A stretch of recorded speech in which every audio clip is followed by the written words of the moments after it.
Social media की लत युवाओं का भविष्य बर्बाद कर रही है। Insta reels, Twitter, Facebook scroll करते लोग पूरा दिन गुजार देते हैं। बड़े बुजुर्ग और महिलाएं ही नहीं, बच्चे भी सोशल मीडिया के साइड इफेक्ट का सबसे बड़ा शिकार हैं।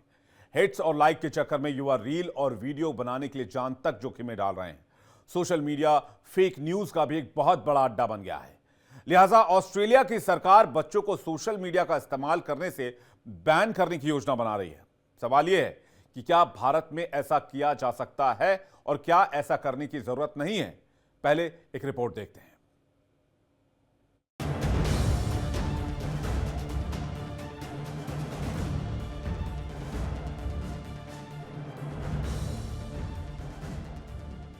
आज के डिजिटल युग में स्मार्टफोन जिंदगी का अहम हिस्सा बन चुकी है। रोटी, कपड़ा और मकान की तरह मोबाइल भी बेहद जरूरी हो गया है। लोग एक मिनट के लिए भी मोबाइल से दूर नहीं रह पाते। हर वक्त नजर फेसबुक, ट्विटर, व्हाट्सएप और इंस्टाग्राम पर रहती है।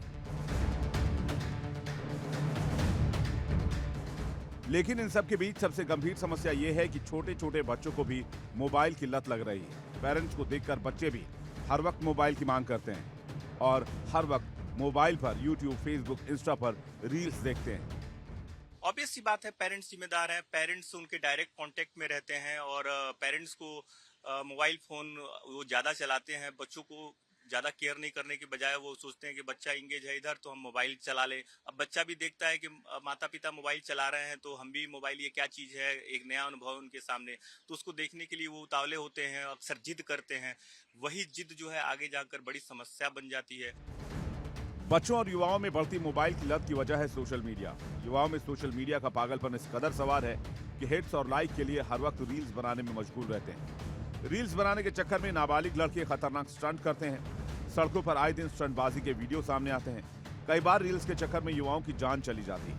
वायरल होने के लिए युवा अश्लील कंटेंट बनाने से भी बाज नहीं आ रहे। सोशल मीडिया के बढ़ते दुरुपयोग और बच्चों में मोबाइल की लत ने सरकार की टेंशन बढ़ा दी है। कई बार सोशल मीडिया को रेगुलेट करने या बैन करने की मांग उठ चुकी है। और जो सोशल मीडिया पर कंटेंट जो डिस्प्ले किया जाता है या हमें देखने मिलता है, that is many times inappropriate for this age group of audience, यानी जो 16 इयर्स या उससे छोटे बच्चे हैं। तो इसमें काफ़ी सारे स्ट्रेस वाले वीडियोस होते हैं, भड़काने वाले वीडियोस होते हैं, इन्फ्लुएंस करने वाले वीडियोस होते हैं। काफ़ी बार इसमें सेक्सुअली इम्प्लिक्ट कंटेंट, यानी डायरेक्टली सेक्स रिलेटेड सीन्स नहीं होते हैं, बट उस तरीके की सोच उस बच्चे में डेवलप हो जाए, ऐसे सीन्स होते हैं। सोशल मीडिया अश्लील कंटेंट और क्रिमिनल एक्टिविटीज का अड्डा भी बन चुका है, जिसका बच्चों पर बहुत बुरा असर हो रहा है। वो सोशल मीडिया से गलत चीजें सीखते हैं और मानसिक बीमारियों का शिकार भी बन रहे हैं। आपको याद होगा, पिछले दिनों फ्रांस में टेलीग्राम के सीईओ को इसी वजह से गिरफ्तार किया गया था। इस बीच गंभीर चिंता का विषय यह है कि बच्चों को आखिर सोशल मीडिया से दूर कैसे रखा जाए। भारत सरकार ने अभी तक इस दिशा में कोई ठोस कदम नहीं उठाया है, लेकिन ऑस्ट्रेलियाई सरकार बच्चों को सोशल मीडिया से दूर करने की तैयारी कर रही है। ऑस्ट्रेलियाई सरकार इस साल के अंत तक सोशल मीडिया को लेकर कानून बनाने की तैयारी कर रही है। सरकार फेसबुक, इंस्टाग्राम जैसे प्लेटफॉर्म का इस्तेमाल करने के लिए न्यूनतम आयु को निर्धारित करने के लिए कानून ला सकती है। इसमें सोशल मीडिया इस्तेमाल की न्यूनतम उम्र सीमा 14 या 16 साल निर्धारित की जा सकती है, यानी 16 साल से कम उम्र के बच्चों को सोशल मीडिया के इस्तेमाल की इजाजत नहीं होगी। ये कानून बनाने के बाद ऑस्ट्रेलिया उन देशों में शामिल हो जाएगा जिन्होंने सोशल मीडिया पर उम्र संबंधी प्रतिबंध लगाए हैं। ऑस्ट्रेलिया के प्रधानमंत्री एंथनी अल्बनीज ने कहा है कि मैं चाहता हूं कि बच्चे अपने डिवाइस से बाहर आएं और फुटबॉल के मैदान में, टेनिस के कोर्ट में और स्विमिंग पूल में दिखाई दें। हम चाहते हैं बच्चे अपने जीवन का असली अनुभव हासिल करें। भारत में अभी सोशल मीडिया यूज करने के लिए कोई न्यूनतम उम्र सीमा का कानून लागू नहीं है, लेकिन मेटा ने अपने सोशल मीडिया प्लेटफॉर्म पर यूजर्स के लिए न्यूनतम उम्र सीमा लागू कर दी है। एक्स, फेसबुक और इंस्टाग्राम पर अकाउंट बनाने के लिए कम से कम 13 साल की उम्र का होना जरूरी है। इसके अलावा कुछ प्लेटफॉर्म पेरेंट की निगरानी में बच्चों का अकाउंट बनाने की अनुमति देते हैं। यूट्यूब पर पेरेंट्स बच्चों को अडल्ट कंटेंट से दूर रखने के लिए सेटिंग चेंज कर सकते हैं। I feel government of India is doing right, but ये स्टेप भी लेना एक सही समय पर इम्पॉर्टेंट है, ताकि जो भारत देश में बच्चे हैं, इनके टेंडर एज में इनको इस तरीके के कंटेंट से एक सरकार की जिम्मेदारी होती है उन्हें प्रोटेक्ट करना। एंड आई एम श्योर सरकार ये उचित स्टेप्स जो है वो सही समय में लेगी, ताकि भारत के जो बच्चे हैं, छोटे बच्चे हैं, ये इस तरीके के कंटेंट से प्रोटेक्ट हो जाए। आइए आपको दिखाते हैं कि भारत में सोशल मीडिया पर लोग कितना वक्त बिताते हैं। इन्फ्लुएंसर मार्केटिंग फर्म की रिपोर्ट के मुताबिक भारत में यूजर्स रोजाना औसतन 4 घंटे 40 मिनट सोशल मीडिया पर बिता रहे हैं। इंस्टाग्राम पर एक यूजर 24 घंटे में औसतन 20 बार आता है। 2024 के एक आंकड़े के मुताबिक भारत में 36 करोड़ के करीब फेसबुक यूजर हैं। सोशल मीडिया मार्केट पर फेसबुक की हिस्सेदारी करीब 71% है। 2023 में जारी आंकड़े के मुताबिक भारत की करीब 33% आबादी सोशल मीडिया पर एक्टिव है। सोशल मीडिया की लत बच्चों को बिगाड़ रही है। दूसरी तरफ सोशल मीडिया फेक न्यूज का भी भंडार है। गलत खबरों का बच्चों पर बहुत नेगेटिव असर हो रहा है। इसको लेकर भी ऑस्ट्रेलियाई सरकार ने सख्त रुख अपनाया है और गलत जानकारी साझा करने को लेकर सोशल मीडिया पर जुर्माना लगाने की धमकी दी है। ऑस्ट्रेलिया ने कहा कि ऑनलाइन गलत सूचना के प्रसार को रोकने में विफल रहने पर इंटरनेट प्लेटफॉर्म पर उनके वैश्विक राजस्व का 5% तक जुर्माना लगाया जाएगा। सरकार ने कहा कि सोशल मीडिया प्लेटफॉर्म को झूठ फैलाने से रोकने के लिए कानून का पालन करने के लिए बाध्य करेगी। हालांकि ऑस्ट्रेलिया की सरकार के इस बयान के बाद एक बहस छिड़ गई है और अभिव्यक्ति की स्वतंत्रता की बात कही जा रही है। एलन मस्क ने ऑस्ट्रेलियाई सरकार को फांसीवादी कहा है। दूसरी तरफ मेटा ने कहा है कि अगर उसे रॉयल्टी का भुगतान करने के लिए मजबूर किया जाएगा तो वो पेशेवर समाचार सामग्री को ब्लॉक कर देंगे। फेक न्यूज को लेकर भारत सरकार ने भी सख्त रुख अपनाया है, लेकिन लगातार हेट स्पीच और फेक न्यूज को लेकर सोशल मीडिया पर सवाल भी उठते रहे हैं। Bureau report, India daily. अब इस खबर का दूसरा पहलू क्या है? दूसरा पहलू यह है कि बच्चों में मोबाइल और सोशल मीडिया की लत क्यों लग रही है? क्यों बच्चों में सोशल मीडिया का पागलपन सवार है? क्या इसकी वजह खुद पेरेंट्स नहीं है? दरअसल माता पिता खुद ही बच्चों को मोबाइल और इंटरनेट का एक्सेस दे रहे हैं। पेरेंट्स ध्यान नहीं देते हैं कि बच्चे सोशल मीडिया पर क्या कंटेंट देख रहे हैं, इंटरनेट पर क्या सर्च कर रहे हैं। पेरेंट्स की लापरवाही की वजह से बच्चों को सोशल मीडिया की लत लग जाती है और वो सोशल मीडिया पर गलत चीजों को, गलत कंटेंट को देखने लग जाते हैं। कानून बनाने से ज्यादा जरूरी यह है कि पेरेंट्स इसे लेकर आज से ही सतर्क हो जाएं और जागरूक भी हो जाएं।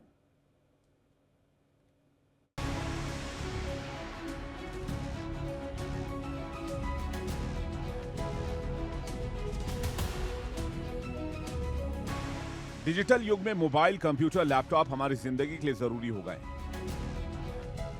इंटरनेट सस्ता होने की वजह से आजकल शहर से लेकर गांव तक लोग मोबाइल पर नेट यूज करते हैं। हर किसी के पास स्मार्टफोन पहुंच रहा है और फोन पर फेसबुक, ट्विटर और इंस्टाग्राम जैसे एप्लीकेशन उपलब्ध हैं। लोग कई घंटे सोशल मीडिया पर रील्स और वीडियोस देखते हुए बिताते हैं। सोशल मीडिया के जरिए बिजनेस बढ़ाते हैं और उससे पैसे भी कमा रहे हैं। लेकिन मुश्किल यह है कि बच्चों में भी सोशल मीडिया की लत तेजी से बढ़ी है, लिहाजा इसे रेगुलेट करने की मांग हो रही है। हालांकि इस खबर का दूसरा पहलू यह है कि सिर्फ कानून बना देने से बच्चों को मोबाइल, इंटरनेट और सोशल मीडिया से दूर नहीं किया जा सकता है। कानून बनाने से ज्यादा पेरेंट्स को यह समझने की जरूरत है कि सोशल मीडिया उनके बच्चों के लिए कितना घातक है। हकीकत यह है कि बच्चों में मोबाइल की लत की बड़ी वजह पेरेंट्स खुद हैं। पेरेंट्स हर वक्त मोबाइल और सोशल मीडिया पर खुद लगे रहते हैं। माता पिता को देखकर बच्चे भी सोशल मीडिया यूज करना शुरू कर देते हैं। पेरेंट्स सोशल मीडिया एप्लीकेशंस को पासवर्ड प्रोटेक्टेड नहीं रखते हैं, जिससे बच्चे गलत चीजों तक पहुंचते हैं। माता पिता खुद बच्चों को मोबाइल और इंटरनेट का एक्सेस देते हैं और बच्चों के सर्च को मॉनिटर नहीं करते हैं। अगर सोशल मीडिया यूज को लेकर उम्र का कानून बना दिया जाएगा तो बच्चे फेक अकाउंट बनाकर सोशल मीडिया एक्सेस कर सकते हैं या फिर घर के किसी बड़े के नाम पर अकाउंट बना सकते हैं। इससे बेहतर यह है कि बच्चों को मोबाइल और इंटरनेट से थोड़ा दूर ही रखा जाए और उतना ही इस्तेमाल करने दिया जाए जितना जरूरी हो। इसमें एक्सटॉर्शन, साइबर क्राइम भी हो सकता है, जैसे कि debit card, credit card details कुछ साइट्स मांग लेते हैं और फिर बच्चे इसे एंटर कर देते हैं एक्साइटमेंट में कि कुछ प्राइज़ मनी है, और या फिर आप सिर्फ 200 रुपये से पार्टिसिपेट करोगे तो आपको 2 लाख रुपए या 10 लाख रुपए मिल सकते हैं। So these are type of tempting advertisements for the immature children. तो ये एक टेंडर एज होता है और इसमें खास करके इनको इस कंटेंट से प्रोटेक्ट करना बहुत ज़रूरी है। हम सभी को पता है कि बाइक और कार ड्राइव करने के लिए 18 साल की उम्र का कानून है। इसके बावजूद पेरेंट्स अपने नाबालिग बच्चों को कार और बाइक चलाने की इजाजत देते हैं। जिससे कई बड़े हादसे भी इस देश में हुए हैं। ठीक वैसे ही मोबाइल और सोशल मीडिया के यूज को लेकर भी बच्चों को सोशल मीडिया के साइड इफेक्ट से दूर रखने के लिए पेरेंट्स को खुद जागरूक होना होगा और यह समझना होगा कि इसका बच्चों पर कितना बुरा, घातक और गंभीर असर हो रहा है। WHO की एक रिपोर्ट बताती है कि देश में 66% पेरेंट्स को पता नहीं है कि ज्यादा स्क्रीन टाइम बच्चे के लिए खतरनाक है। एक स्टडी के मुताबिक 65% फैमिली खाना खिलाते वक्त बच्चे को टीवी या मोबाइल दिखाते हैं। 12 महीने का बच्चा भी हर दिन 53 मिनट स्क्रीन देखने में बिताता है और 3 साल की उम्र आते आते स्क्रीन टाइम बढ़कर 1.5 से 2 घंटे का हो जाता है। 5 से 10 साल की उम्र के बच्चे 1 से 4 घंटे तक मोबाइल या टीवी पर समय बिता रहे हैं। अगर आप उन बच्चों को मोबाइल फोन देते हैं तो कम से कम उनके साथ में उनके माँ बाप का होना जरूरी है या किसी बड़े का होना जरूरी है, ताकि वो बच्चे उस रील को या उस अश्लीलता की जो वीडियो आजकल बन रही है, जिस तरह से फैलाई जा रही है, वो वह ना देखे, ताकि उस पर उनके पढ़ाई पर असर ना पड़े। ये आंकड़े डराते हैं। ये आंकड़े बताते हैं कि हम बच्चों के मोबाइल यूज को लेकर किस कदर लापरवाह हैं, या यूं कहें कि बहुत से पेरेंट्स को ये बात पता ही नहीं है कि मोबाइल उनके बच्चों को मानसिक और शारीरिक तौर पर बीमार बना रहा है। सोशल मीडिया एक्सेस को लेकर उम्र का कानून बनाने से ज्यादा जरूरी है कि पेरेंट्स अपने बच्चों के इंटरनेट और सोशल मीडिया एक्सेस को रेगुलेट करें। बहुत छोटे बच्चों के हाथ में मोबाइल और इंटरनेट देना पूरी तरह से बंद करें। पेरेंट्स टीनेज बच्चों पर नजर रखें कि वो सोशल मीडिया पर क्या सर्च कर रहे हैं, क्या कंटेंट देख रहे हैं। सोशल मीडिया पर गलत चीजें ना दिखे, इसे लेकर सेटिंग चेंज करें। एडल्ट कंटेंट से बच्चों को दूर रखने के लिए पासवर्ड प्रोटेक्शन का यूज करें। बच्चों को फिजिकल गेम्स और दूसरी चीजों पर बिजी रखें ताकि वो मोबाइल से दूर रहें। 16 साल से कम उम्र के बच्चों को पर्सनल मोबाइल खरीदकर बिल्कुल भी न दें। सोशल मीडिया और इंटरनेट की आभासी दुनिया बहुत बड़ी है। दुनिया भर में अरबों लोग सोशल मीडिया यूज करते हैं। इसके फायदे भी काफी हैं। हमें घर बैठे हर तरह की खबर मिलती है। करोड़ों लोगों से हम कनेक्ट हो सकते हैं। कई लोग इंटरनेट और सोशल मीडिया से मोटी कमाई भी करते हैं, लेकिन किसी भी चीज का ज्यादा इस्तेमाल घातक होता है। सोशल मीडिया और इंटरनेट को लेकर भी यही बात है। हमें खुद समझना होगा कि बच्चों के लिए क्या सही है और क्या गलत है। सरकार को कानून बनाने से ज्यादा पेरेंट्स को समझने की आवश्यकता है। आजकल ज्यादातर पेरेंट्स अपने लिए वक्त निकालने के लिए बच्चों के हाथ में मोबाइल फोन थमा देते हैं, जो ठीक बात नहीं है। जब भी बच्चा परेशान करता है तो पेरेंट्स उन्हें मोबाइल में गेम या फिर रील्स या फिर यूट्यूब देखने के लिए दे देते हैं। लेकिन आपको मिलने वाली 2 मिनट की राहत बच्चों के लिए बड़ी आफत बन सकती है। धीरे धीरे बच्चों को इसकी आदत लग जाती है। Bureau report, India daily. दूसरा पहलू में बात आज की एक और खबर की, भारत में एविएशन सेक्टर की।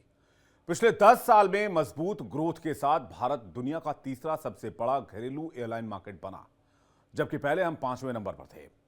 घरेलू एयरलाइन मार्केट में भारत से आगे सिर्फ अब अमेरिका और चीन ही बचे हैं। 10 साल पहले पूरे देश में सिर्फ 74 एयरपोर्ट थे, लेकिन आज एयरपोर्ट की संख्या 157 हो चुकी है।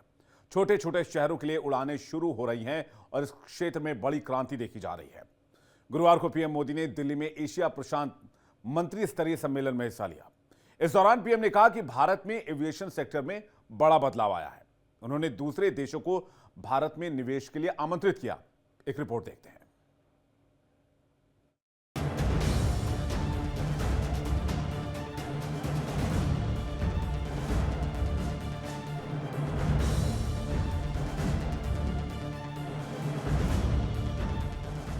जो सामान्य व्यक्ति हवाई चप्पल पहन करके घूमता है, वो मुझे हवाई जहाज में दिखना चाहिए।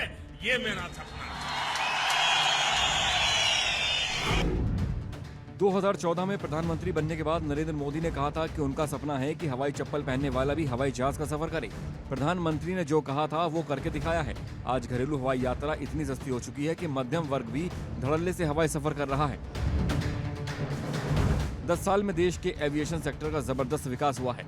छोटे छोटे शहरों में एयरपोर्ट बने हैं और नए एयरलाइंस कंपनियों ने देश में कारोबार शुरू किया है, जिसका असर ये हुआ है कि पिछले 10 साल में मजबूत ग्रोथ के साथ भारत दुनिया का तीसरा सबसे बड़ा घरेलू एयरलाइन मार्केट बन गया है। आज भारत दुनिया के टॉप सिविल एविएशन इकोसिस्टम में से एक मजबूत पिलर बना हुआ है। हमारे यहाँ सिविल एविएशन सेक्टर की ग्रोथ अभूतपूर्व है। सिर्फ एक दशक में भारत ने बहुत बड़ा ट्रांसफॉर्मेशन करके दिखाया है। इन वर्षों में भारत एविएशन एक्सक्लूसिव से एविएशन इंक्लूसिव के वाला देश बन गया है। गुरुवार को दिल्ली में नागरिक उड्डयन से जुड़ा एशिया प्रशांत मंत्री स्तरीय सम्मेलन संपन्न हुआ। इसमें 29 देशों के मंत्रियों और नीति निर्माताओं ने हिस्सा लिया। इस सम्मेलन में एविएशन सेक्टर में चुनौतियों से निपटने और नई संभावनाओं पर चर्चा हुई। सम्मेलन में पीएम मोदी ने कहा कि अगर हम पूरे एशिया में भगवान बुद्ध से जुड़े तीर्थ स्थलों को जोड़ सकें और एक अंतर्राष्ट्रीय बौद्धिक सर्किट बना सकें तो इससे एविएशन सेक्टर को बड़ा लाभ होगा। रीजनल कनेक्टिविटी की शानदार स्कीम ने भारत में एविएशन को इंक्लूसिव बना दिया है। इस स्कीम ने एयर ट्रैवल को भारत के छोटे शहरों और लोअर मिडिल क्लास तक पहुंचा दिया है। इस स्कीम के तहत अभी तक 14 मिलियन पैसेंजर्स ट्रैवल कर चुके हैं। इनमें से लाखों लोग ऐसे हैं जिन्होंने पहली बार अंदर से हवाई जहाज को देखा है। इस मीटिंग में प्रधानमंत्री मोदी ने विदेशी एविएशन कंपनियों से भारत में निवेश की अपील की और कहा कि भारत में ही एयरक्राफ्ट बनाने की दिशा में अहम कदम उठाए जा रहे हैं। एविएशन सेक्टर में किस तरह से बहुत तेजी से विकास हो रहा है, जरा पहले ये समझिए।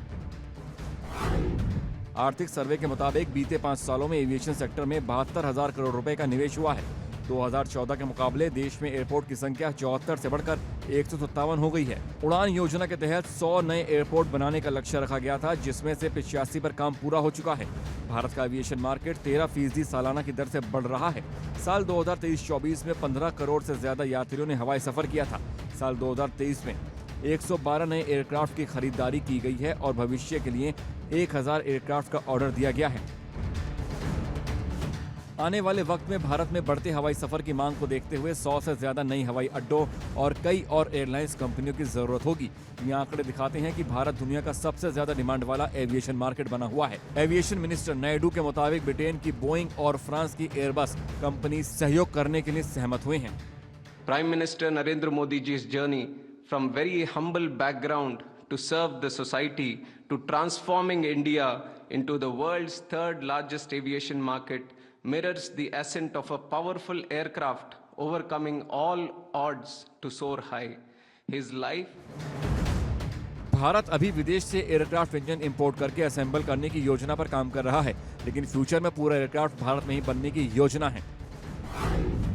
OAG डेटा के मुताबिक अप्रैल 2024 में भारत ने 1.56 करोड़ सीटों की क्षमता के साथ दुनिया का तीसरा सबसे बड़ा घरेलू एयरलाइन बाजार बन गया। भारत से आगे अब सिर्फ अमेरिका और चीन ही हैं। भारत में अभी 7 घरेलू एयरलाइंस कंपनियां काम कर रही हैं। पिछले 10 साल में भारत में सीटों की संख्या सालाना 6.9% की दर से बढ़ी है। Air India, AIX connect, Akasa air, spice jet, air India express, Vistara और इंडिगो। हालांकि विस्तारा एयरलाइंस का जल्दी एयर इंडिया में विलय हो जाएगा। पिछले 10 साल में भारत में एविएशन मार्केट में एक उछाल आ गया है। इसका सबसे बड़ा कारण ये है कि भारत सरकार ने पिछले 10 साल में कुछ ऐसे निर्णय लिए हैं, जैसे कि एविएशन टरबाइन फ्यूल को थोड़ा सा सस्ता करना, जैसे कि एविएशन कंपनीज को अलग अलग टैक्सों में छूट देना, और सबसे बड़ी बात, भारत में पिछले 10 साल में जितने एयरपोर्ट हैं, चाहे दिल्ली हो, मुंबई हो, कलकत्ता हो, हैदराबाद हो, बेंगलोर हो, इन सब एयरपोर्ट्स को आस्ते आस्ते बड़ा करते करते अब इंटरनेशनल स्टैंडर्ड पर ले आना, इन वजह से पिछले 10 साल में एविएशन मार्केट में एक बूम आ गया है। भविष्य का भारत एयर कनेक्टिविटी के मामले में दुनिया के सबसे कनेक्टेड रीजन में से एक होने वाला है। भारत में सिविल एविएशन की ग्रोथ प्लेन्स और एयरपोर्ट्स तक सीमित नहीं है। एविएशन सेक्टर जॉब क्रिएशन को भी गति दे रहा है। जिस रफ्तार से भारत एविएशन सेक्टर में आगे बढ़ रहा है, उसे देखकर लग रहा है कि आने वाले 10 सालों में भारत एविएशन हब बनेगा। टियर 2, टियर 3 शहरों में एयर कनेक्टिविटी से भारत के सैकड़ों नए शहर ग्रोथ के नए सेंटर बनेंगे। Bureau report, India daily.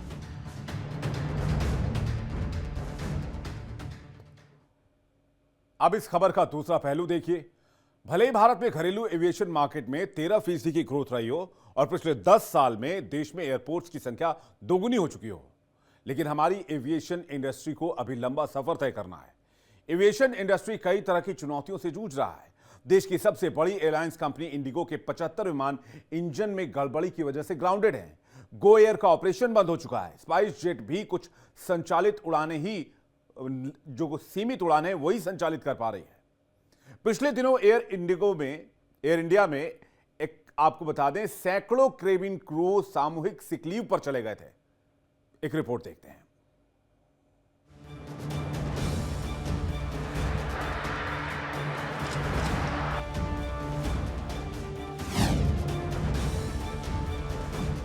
इसमें कोई दो राय नहीं है कि भारत में घरेलू एविएशन सेक्टर तेजी से उड़ान भर रहा है। उड़ान योजना के बाद घरेलू उड़ानों में जबरदस्त तेजी आई है। लोगों का सस्ते हवाई सफर का सपना भी पूरा हुआ है। नागरिक उड्डयन मंत्री के राम मोहन नायडू ने कहा कि भारत 2047 तक 350 से 400 हवाई अड्डे बनाने के अपने लक्ष्य को हासिल करने के लिए तैयार है, जिसके बाद और ज्यादा लोग हवाई सफर कर पाएंगे। ICRA के मुताबिक भारत में फिलहाल हर साल 3.5 से 4 करोड़ लोग हवाई यात्रा करते हैं। 2022-23 में पैसेंजर ट्रैफिक 13 करोड़ 60 लाख का था। 2029-30 तक भारत में 35 करोड़ घरेलू और 16 करोड़ अंतर्राष्ट्रीय हवाई यात्रियों के उड़ान भरने की संभावना है।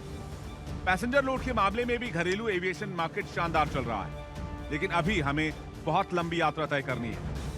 आंकड़े के मुताबिक अभी देश में एक साल में जितने लोग हवाई सफर करते हैं, उतने लोग रेलवे से एक दिन में सफर करते हैं।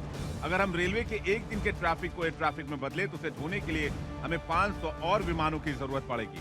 जिस रफ्तार से इस सेक्टर में ग्रोथ हो रहा है, उसे देखते हुए भी हमें अगले साल 75 और विमानों की जरूरत पड़ेगी। एयरलाइन कंपनियों ने 1000 विमानों का ऑर्डर दिया है, लेकिन ये हमें अगले 10 साल में मिलेंगे, जो कई पुराने विमानों की जगह लेंगे। मतलब देश में डिमांड के मुताबिक विमानों की सप्लाई नहीं हो पा रही है। हाँ, जाहिर बात है कि भारत में कुछ एविएशन कंपनीज घाटे में चल रही हैं। इसका बहुत बड़ा कारण है ATF यानी एविएशन टरबाइन फ्यूल का महंगा होना।